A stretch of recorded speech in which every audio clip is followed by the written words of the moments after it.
Thank you, Mayor and members of the council. My name is David Smith.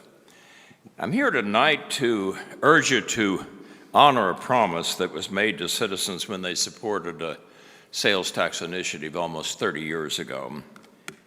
In the special election that we held on May 23 of 1995, voters were asked, and you remember this, to authorize a temporary 0.2% increase in our local sales tax rate to acquire preserved land.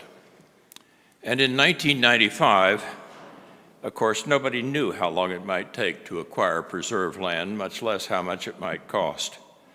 And so the voters were promised that the tax would remain in effect for 30 years or less. And that phraseology is in the ballot language, 30 years or less. It's in the descriptive title, and it's in the ballot that tells them what a yes vote would imply. And then, of course, 9 years later, in 2004, voters were again asked to approve a temporary sales tax for the preserve, and this time it was 0.15%, both to buy land and to make improvements. Surely today we can conclude that the original mission to acquire preserved land has been accomplished. We enjoy a preserve of 30,500 acres, most of which was put into the preserve 10 years ago.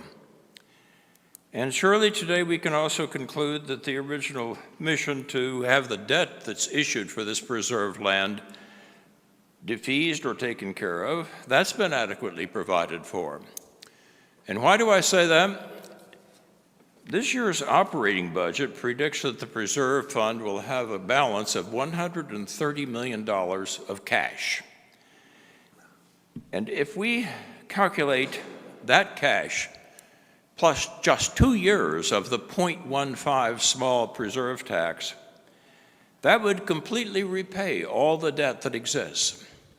And in fact, if we continue to calculate what that 0.15 preserve tax might accumulate to in the remaining life it has, the balance will grow to $250 million by the time that tax expires, and absolutely no debt.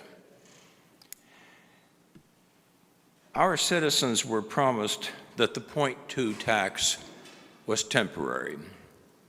And more than that, they were promised that it was going to be for 30 years or less.